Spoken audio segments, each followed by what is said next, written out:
Olá, seja bem-vindo a mais um estudo reflexivo da obra O Consolador. Vossa presença muito nos alegra, muito nos honra. Por favor, deixe registrado a sua presença através da rede mundial de computadores. Está aí, ó. Você pode clicar nas redes sociais. Esse programa nas redes da caridade é uma tarefa, é um empenho dos voluntários do Centro Espírita de Caridade, Luiz Monteiro de Barros, não só os encarnados, mas principalmente aos benfeitores espirituais. Faça parte dessa família espiritual. Então você está vendo aí, você pode nos ajudar clicando no YouTube, clicando no Twitter, né, fazendo a comunicação ali no Facebook. Você que tem essa nobre tarefa de ser avó não sabe?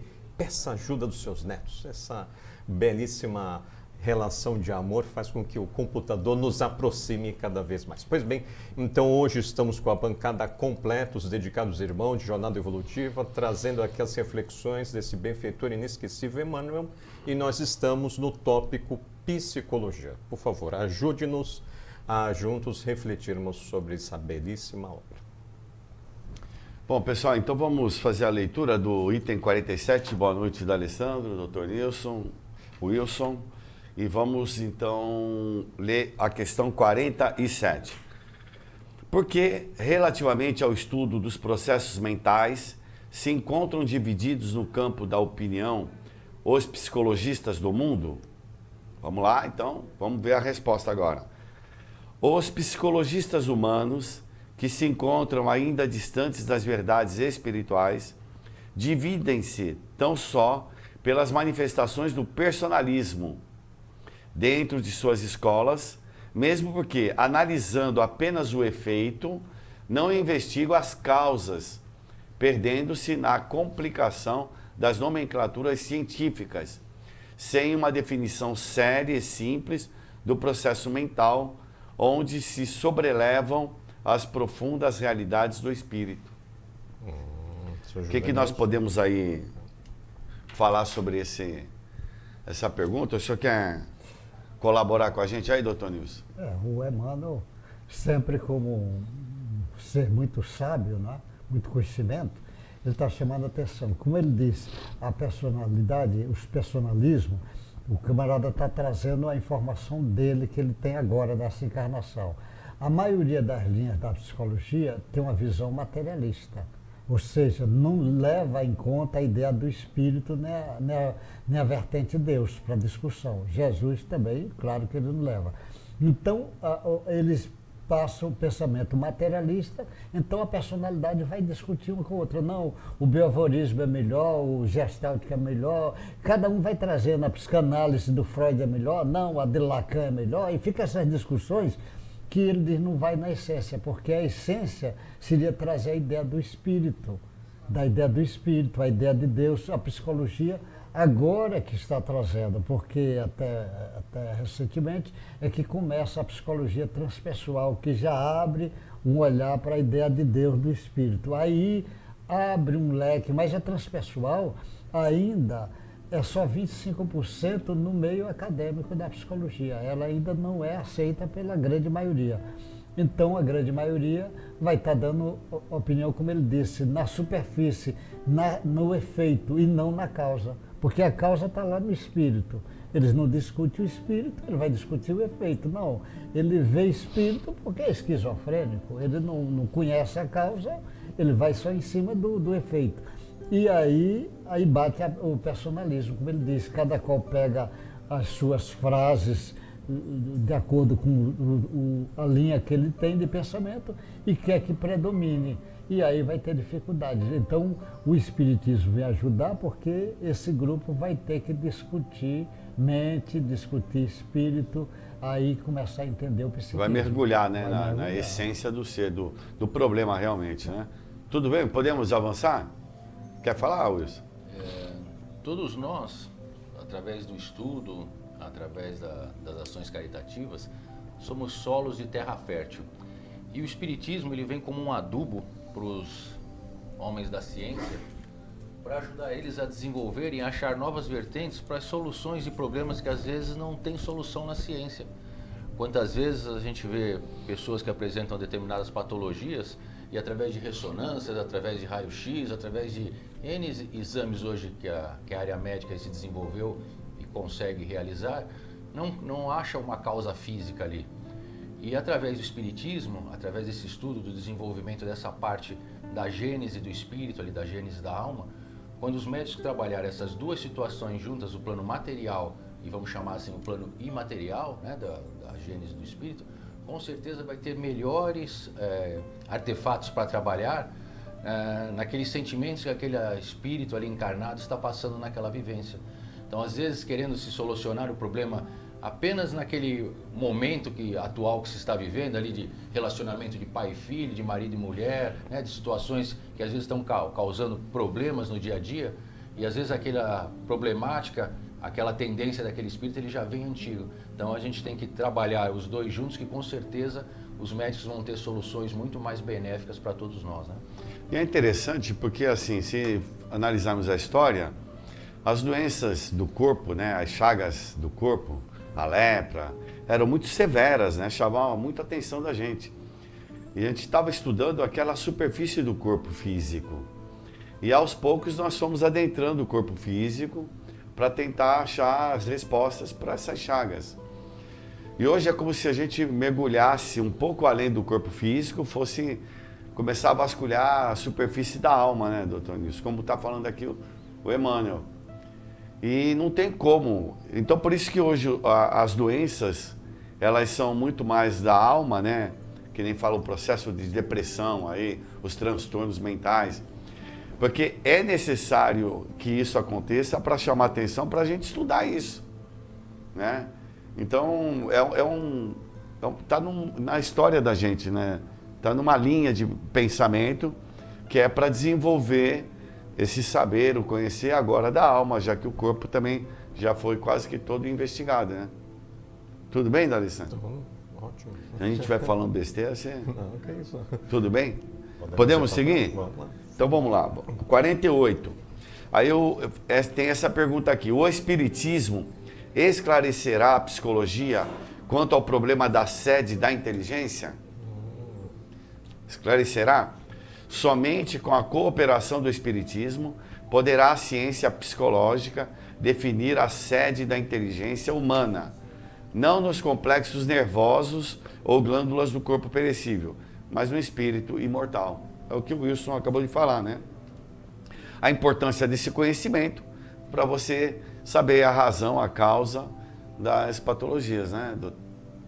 Quer alguém comentar? E antigamente até a inteligência era só intelectual, né, senhor José Nilson? Aqui foi aquele teste do coeficiente intelectual, foi até usado na Primeira Guerra Mundial. Hoje, a gente sabe que coeficientes de inteligência intelectual não é parâmetro. Eles justamente os psicólogos fazem teste para esse lado emocional, né? Então, a palavra inteligência, eles chamam há várias inteligências, inteligência artística, inteligência esportiva, inteligência musical. Então, até o conceito inteligência, na década de 40, ganhou uma amplitude maior, né?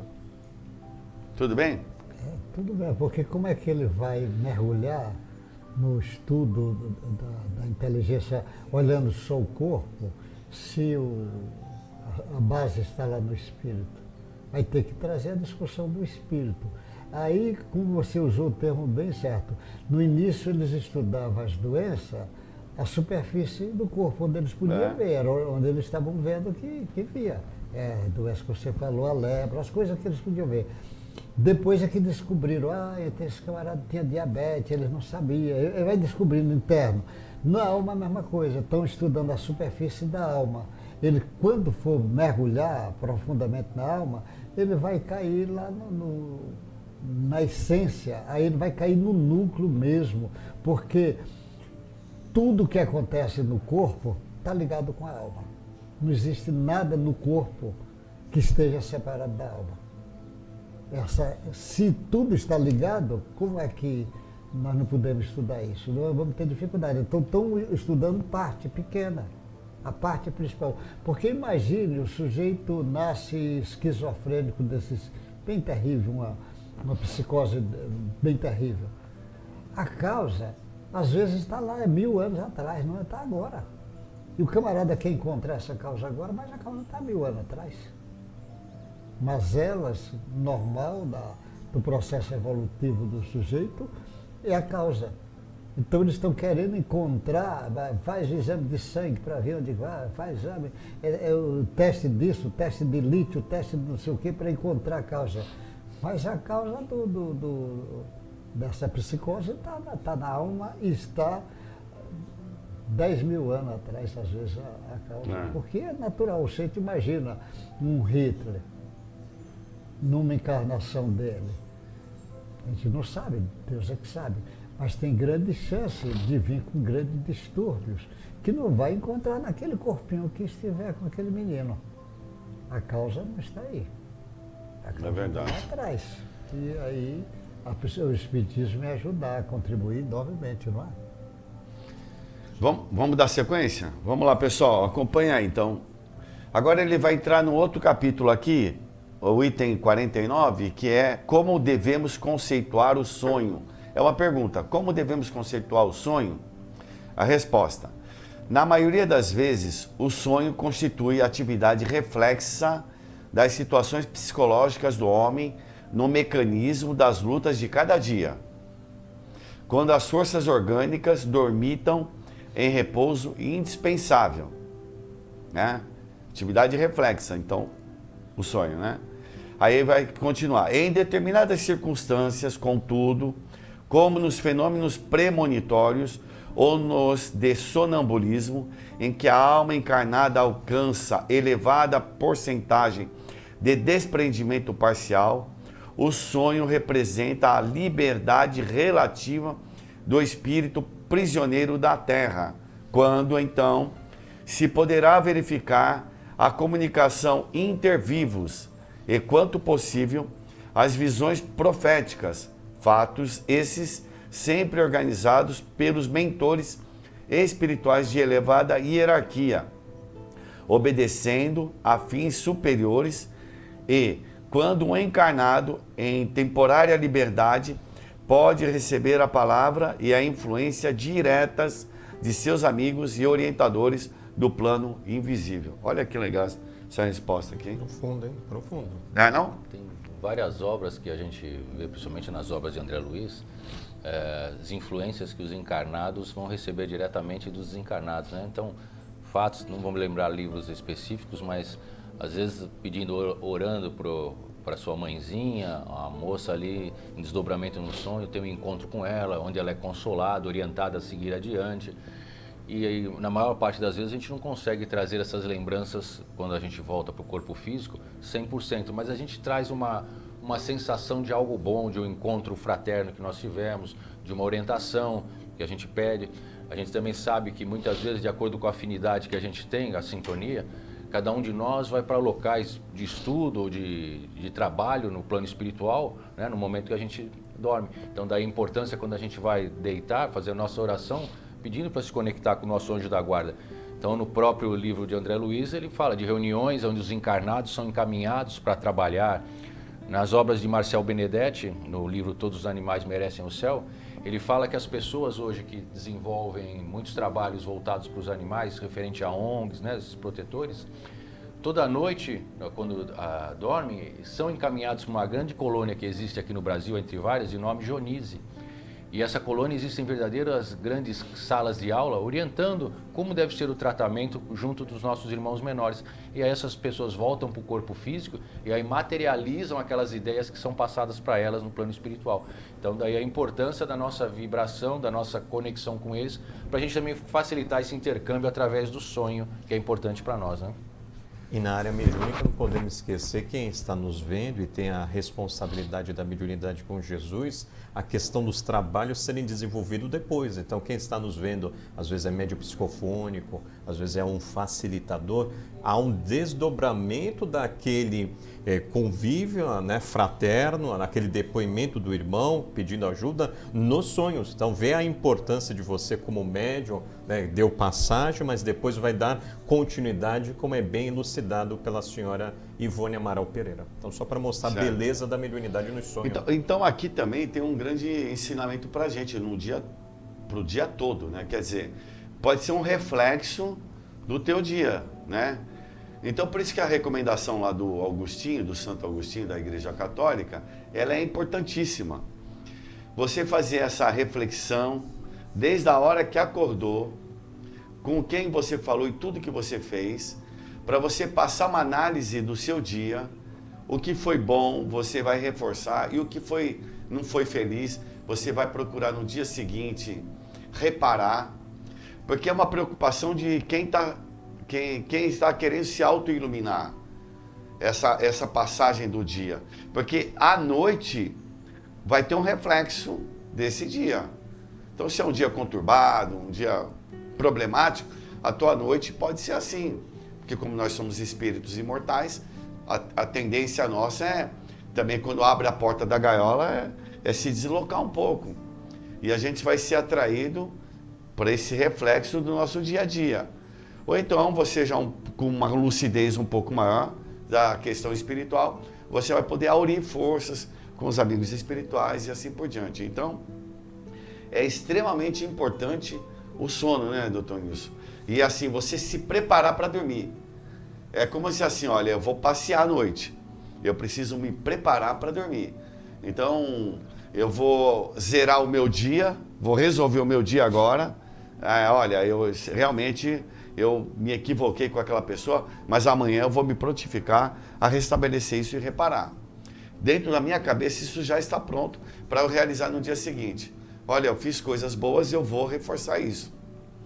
Então você vai dormir com uma certa paz, ou você tem consciência daquilo tudo que aconteceu, porque houve uma preocupação sua de fazer uma reprogramação do teu dia, analisou o seu dia, foi lá atrás, buscou o dia todo e vai poder traçar um dia de amanhã agora diferente ou reforçar o que foi bom no dia de amanhã.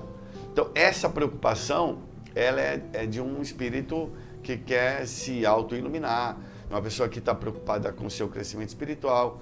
E isso já é um fator positivo. Então, quem é que faz tudo isso? Você, eu, o Wilson, o Dr. Nilson, o D'Alessandro. Cada um de nós que tem essa responsabilidade. Então, é muito importante essa questão 49 aqui para a gente refletir e nos prepararmos de uma forma significativa para o nosso sono, né, doutor Nilson?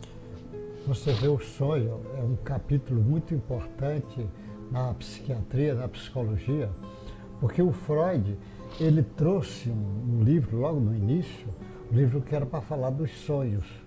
E ele trata os sonhos sem levar em conta a ideia da alma. Ele trata o sonho como se você estivesse eliminando alguma coisa, uma catarse de alguma coisa. E é verdade que muitas vezes você pode eliminar e ver. Porque o sonho, você às vezes tem pessoas que dizem, eu sonhei, mas eu sonhei eu trabalhando durante o dia, eu sou marceneiro. Você quando faz uma coisa, você forma imagem. Você forma imagem. E o espírito viu a imagem do que você viu, por isso que ele sonhou o dia todo ele trabalhando. E ele tem essa imagem, ele é real, a imagem é real e ele está tendo sonho. Agora, ele não trouxe em conta a ideia do espírito, não trouxe em conta. Como o Wilson fala, esses sonhos mediúnicos, aqueles sonhos proféticos, e o sonho lá de José do Egito, e o sonho lá do Papa, que ele sonha, quando Francisco de Assis vai entrar no Vaticano para pedir licença para ele com um grupo, ali entra no Vaticano, o Papa, vendo o Francisco, lembrou que 3 noites seguidas ele sonha que a igreja está caindo. A igreja, quando vai caindo, um rapaz aparela no ombro e bota ela lá em cima. Ele sonhando 3 dias seguidos. Quando ele olhou, o menino disse, esse é o menino do meu sonho, que eu estou sonhando 3 dias seguidos. Ele levanta e beija os pés de São Francisco. O Papa sai lá da cadeira. Olha que o sonho, a coisa já é espiritual, ele está recebendo informação. Mas tem um sonho que, eu não sei se dá tempo de contar. Não dá. O Bozano, o Ernesto Bozano conta esse caso de um rapaz que ele morava na Itália, lógico, tinha uma noiva, e ele começou a sonhar que ele ia para uma cidade chamada Ilhabela. Eu achei grave o nome, porque aqui tem a Ilhabela, nosso lá também tem a Ilhabela, só que lá é uma cidade. Aqui é a ilha, é uma cidade. E ele dizia que no sonho, ele chegava na praça, tinha uma casa, uma janela aberta em cima, ele subia, entrava na casa e tinha uma mulher e ele tinha relações com aquela mulher, relação sexual. Toda noite fazia isso. Aí contou para a noiva no início riu, mas depois a noiva começou a ficar aborrecida e até acabou o noivado. Ele entrou, foi tratar com um psiquiatra, não deu jeito. Aí ele era pintor. Quando pegou as férias, que ele tinha um emprego, as férias, a primeira coisa que ele fez foi ir na Ilha Bela, nessa cidade. Chegou lá, tinha a praça igual. E viu a casa igual, só que tinha um homem lá na casa. Ele perguntou, o cara disse, não, a casa está à venda. Ele disse, está à venda por quê? Porque no sonho dele, ele disse que sonhou até uma noite que a mulher, depois da relação sexual com ele no sonho, ela desencarna.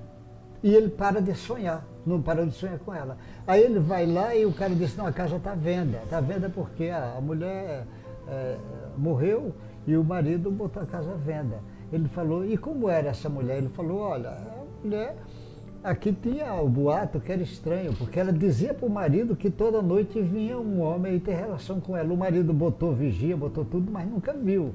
Escutava uns barulhos lá em cima, mas ninguém nunca viu esse homem. Aí então Ernesto Bozano disse, e como é esse sonho, se não é participação da alma dos dois, da alma do cara. E quando a mulher desencarna, ele para de sonhar. E o cara disse que ele tinha desencarnado, e a casa era igual do sonho dele. Então, na realidade, o espírito foi lá. O Allan Kardec é que traz essa compreensão da alma ligada com sonhos. O Allan Kardec abre esse capítulo, diz, ó, tá certo aqui o que o Freud disse, tem parte, mas tem essa outra parte aqui que é a maior, que o Freud não disse, que precisa ser discutido. Aí tem várias, por isso que tem as interpretações de sonho. Legal. Tem o sonho do jogo do bicho, tem aí sonho que não acaba mais, né? E depois também você em casa, pode pegar dentro do Livro dos Espíritos, né? A gente tem um capítulo aí que trata alguma coisa sobre sonhos, né? Tá bom? Vamos mudar a sequência? Agora é a questão 50. A vocação é uma lembrança das existências passadas? Aí vai responder assim, a vocação é o impulso natural oriundo da repetição de análogas experiências, através de muitas vidas. Suas características nas disposições infantis são o testemunho mais eloquente da verdade reencarnacionista. Ele já dando a dica que a criança já fala algumas, quero ser médica, eu vou ser bombeiro, traz essa experiência, né, de outras existências. Ou então tem um desempenho fantástico em alguma área artística, já, né? Mostrando outro lado. A gente vê isso aí constantemente, né? Que apresenta aí uma habilidade... Mas é interessante que isso é 1941 que está nos acompanhando. Era comum na nossa cultura o pai e a mãe influenciar o destino da criança. Hoje, olha como mudou os pais, avós respeitando. Então, às vezes, o pai é um advogado, mas ele não está interferindo. E hoje até o contrário, os jovens estão demorando ir para o mercado de trabalho, escolher algo de tantas opções que tem, eles têm dificuldade de ir para uma vocação, eles estão pedindo ajuda para os psicólogos, terapias vocacionais, fazer exercícios para ver qual... Isso você repara na escola? Eu reparo hoje nas escolas, as escolas estão solicitando a ajuda dos psicólogos, por causa dessa diversidade de caráter. Então, o jovem às vezes gosta de arquitetura, mas também é bom em ciência da computação, adora matemática. Então, será que ele vai para a arquitetura? Não, ele pode ser web designer. Então, ele não sabe. Então, olha quem está nos assistindo, às vezes a avó, incentive isso no seu neto, né, na sua neta, assim, peça ajuda aos psicólogos dessa área, porque eles têm como a meio apontar o caminho. Vai dizer que a pessoa será advogado, né? Mas você tem tendências para... O senhor vê isso no consultório lá, doutor Nilson? Direto, porque você vê, o Platão já chamava a atenção da ideia inata. Isso. Essa vocação é algo que está dentro do sujeito, já traz. Então, mas precisa às vezes, na maioria, porque às vezes não está tão forte, precisa de alguma coisa para cortar. Então eu já tive a oportunidade de escutar mais de um artista, vários artistas dizer assim, eu quando entrei pela primeira vez para assistir uma peça de teatro, eu saí de lá e disse, é isso que eu quero. Ele até então não tinha, quer dizer, aquilo acordou o que ele já tinha dentro. Por isso que temos que apresentar para as crianças as possibilidades para a criança, que às vezes não apresenta. Então tem que apresentar as possibilidades esportivas para as crianças. Olha, tem esse esporte, tem esse. Às vezes você pode acordar o cara e dizer, não, mas é isso que eu quero. Às vezes nem tem na cidade dele, mas ele já descobre. Tem que apresentar as possibilidades artísticas para o menino. A pintura, a música, o teatro, tudo que pode artístico apresentar para ele. Mas tem que apresentar também o mundo científico para ele. Olha, esse camarada aqui da química, da física, da biologia, apresentar. E apresentar também o mundo religioso para esse menino. Olha, esse caminho desses mestres nessa área, o mundo filosófico. Nós temos que fazer isso. Agora, estão apresentando para os meninos as coisas que ele tem ruim lá atrás. O desequilíbrio de sexo, estão apresentando isso para ele. O ódio de racismo, de homossexual, dessas coisas, que são as coisas ruins que nós temos lá dentro. Tem que apresentar coisa boa para o menino, porque para alguns vai acordar.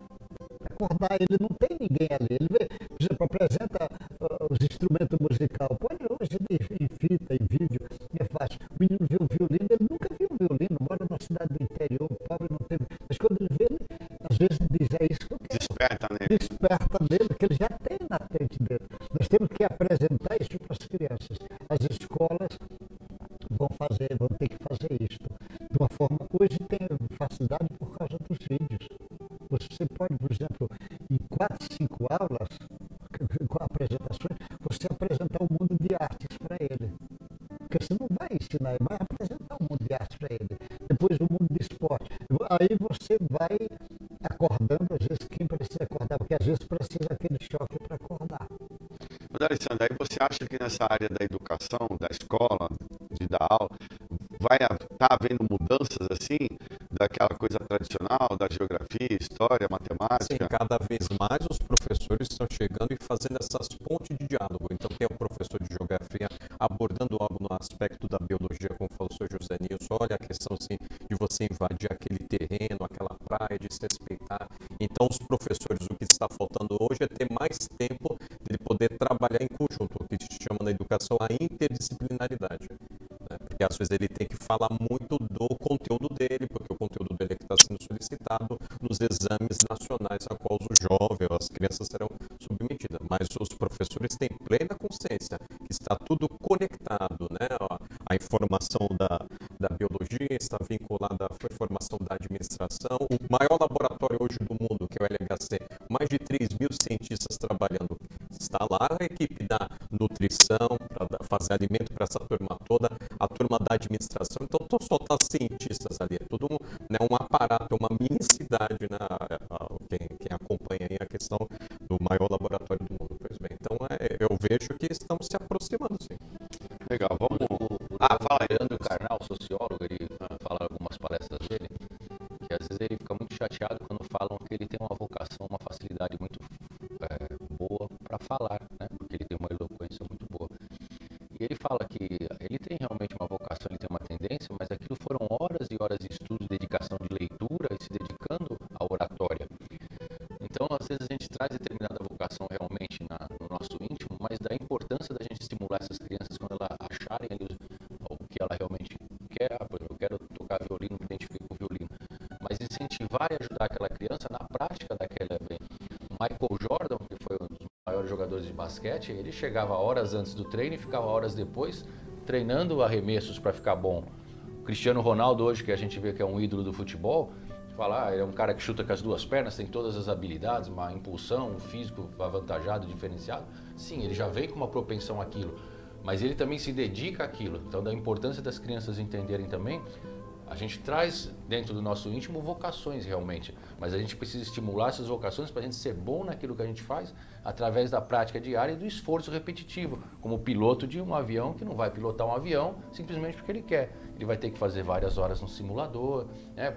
Praticar com outro piloto experiente. Então a gente estimular as crianças também a esse desenvolvimento. E também o contrário, né, Wilson? Quer dizer que para nós pais tem que ter também um senso de observação muito grande, porque você está falando dessas ideias inatas, as qualidades, né? Mas a gente traz mazelas, né? a criança que é violenta, a criança que é egoísta, e aonde você vai trabalhar também essas situações para poder equilibrar, ajustar essa... Então, às vezes o pai, às vezes de uma forma, às vezes até inconsciente ou imatura, ele acaba até exacerbando uma mazela que a criança traz. Não quer dividir, do exemplo, do comportamento dentro do lar. Às vezes, no gritar com a esposa, uma conduta, sei lá, de beber ou de fumar, a criança observando aquilo, ó, se meu pai faz, se minha mãe faz, acaba com um hábito repetido, né? E às vezes a pessoa não faz sem querer, não raciocinou ainda, não observou. Então, hoje a gente já tem condições, porque tem muitas informações, e esse livro vem trazer essas informações justamente para nos chamar a atenção das necessidades de mudanças, né? Eu acho que dá tempo de mais uma aí. Ainda falta mais uma, vê se já acaba de psicologia hoje. Agora, esse é do sonho, né? Isso, não, 51 agora. Agora é 51. Acho que vai ser a última. A loucura é sempre uma prova? A loucura é sempre uma prova? O desequilíbrio mental é sempre uma provação difícil e dolorosa. Essa realidade, contudo, podendo representar o resgate de uma dívida do pretérito escabroso e desconhecido, pode igualmente constituir uma resultante da imprevidência de hoje, no presente que passa, fazendo necessária, acima de todas as exortações, aquela que recomenda a oração e a vigilância. A expiação também, né? Na maior parte dos casos a gente vê que a pessoa que às vezes vem com algumas limitações mentais, a gente vê que pode ter sido consequência de algumas escolhas equivocadas em vidas passadas. Então, aquele espírito que vem com uma grande responsabilidade, por exemplo, na política ou na ciência, um político que tem a responsabilidade de conduzir um país, por exemplo, e acaba realmente chegando ali numa posição de hierarquia alta para conduzir determinada uma cidade, seja o que for. Mas no momento que chega ali no poder, acaba usando aquela inteligência, não para beneficiar o povo em geral, mas para oferir lucros, facilidades próprias. E muitas vezes a gente é alertado por N situações através da providência divina, mas não percebe. Numa outra encarnação é dado mais uma chance, é oportunizado, novamente você vai e aquela pessoa, novamente aquele espírito, continua fazendo escolhas equivocadas. Chega um determinado momento que a providência divina fala, olha, agora no momento talvez seja melhor você vir com uma limitação mental, para alguém escolher por você. Então aquele espírito ele vem com uma dificuldade, talvez uma microcefalia, num larzinho com uma mãezinha amorosa, carinhosa, com um pai que vai lhe conduzir da melhor maneira possível, para que aquela família faça as escolhas mais assertivas para aquele espírito, para que ele, através daquela dor, daquela limitação que ele está sendo ceifado ali no pensamento, no seu modo de agir e de ser, mas através das escolhas amorosas da sua família, ele vai entender que o amor é uma forma de mudança, de transformação, e ele vai entendendo um novo caminho. Então são caminhos, formas da providência divina ajudar aquele espírito na sua evolução, né? Nada é punição, é apenas consequências, né? Você vê que ele chama aí uma prova, né? Porque normalmente, quase todos os casos, não digo todos os casos, a loucura às vezes vai ficar a encarnação inteira. Na maioria das vezes é prova mesmo, e prova de quem abusou da inteligência, de um modo geral. E esse camarada vai ficar numa limitação. Não é fácil o sujeito que foi, por exemplo, chefe do Estado, agora ser ridicularizado por todo mundo. A família compete. Eu lembro de um rapaz que é esquizofrênico, às vezes tem que dar remédio, às vezes o estado dele precisa tomar remédio até para acalmar. Ele tomava muito remédio, e ele começou a ajudar numa sopa lá em Guarujá. Ele ia ajudar na sopa, descascar batata e fazer prece. Depois de tempo ele começou a melhorar, até o remédio ele chegou a se libertar. Então, às vezes, uma família sabendo que ele tem essa prova e diz abusou da inteligência, talvez o caminho é falar mais do Evangelho no lar, convidar ele para o centro para tomar passe, trabalhar em obras sociais, porque às vezes ele não tem condição nem de trabalhar em outra coisa, mas ele tem condição com esse aí descascar batata, ele pode fazer. Então, às vezes, você vai dar para ele o que faltou na outra encarnação, vai dar para ele o Evangelho, trabalho voltado para o próximo, voltado para o bem, e o tempo todo está lembrando, paciência, tenha paciência, tua prova daqui a pouco vai acabar, espere um pouco, tenha paciência, agradeça a Deus, até mesmo essa situação, e às vezes é um caminho de libertador. A família tem que fazer isso de uma forma suave e equilibrada. E não querendo, às vezes, que ele fique curado, às vezes não vai ficar. Dependendo do caso, vai ser a encarnação toda. É verdade. Eu acho Nas que... obras da codificação, só uma observação, a loucura aparece no livro dos médiuns, quando Kardec vai dizer se mediunidade conduz à loucura. E é claro, quem está nos vendo vai na fonte, no livro dos médiuns. Mas uma observação, não, a mediunidade não conduz à loucura, se for trabalhada com Jesus. E quem está nos vendo perceberá que há um pesquisador hoje encarnado, ele está na Universidade Federal de Juiz de Fora, a tese dele de doutorado na USP de Medicina, o senhor Alexander Moreira, foi isso. Ele conseguiu fazer a pesquisa com 200 médiuns paulistas, mostrando aquele trabalhador, quando utiliza a mediunidade a serviço com Jesus, a sua saúde, não só física, mas mental, é saudável. Então, olha a responsabilidade, né? Quando a gente vê irmãos que têm a mediunidade, mas infelizmente, em vez de seguir as leis divinas, segue as leis humanas, aí maltratando, né? Manipulando outros seres humanos. É um convite, esse cavaleiro, essa dama, à loucura em próximas existências. Então, só para fazer a conexão, né? Alessandro, você que está na coordenação, eu acho que já deu tempo, a equipe técnica já deu a dica para gente? Se a gente terminou a parte parou na 51. Agora 51 é psicologia. Agora vai vir a 52. É psicologia, ainda está em psicologia. Vai vir a alucinação, é fenômeno do cérebro ou do espírito. Então, você vai estudando aí, na próxima semana. Então, você que nos acompanha, nossa gratidão por estarmos nesses instantes vendo, nos auxiliando e vibrando por nós. Indicamos que você, por favor, deixe registrada opiniões, sugestões e que traga informações, né?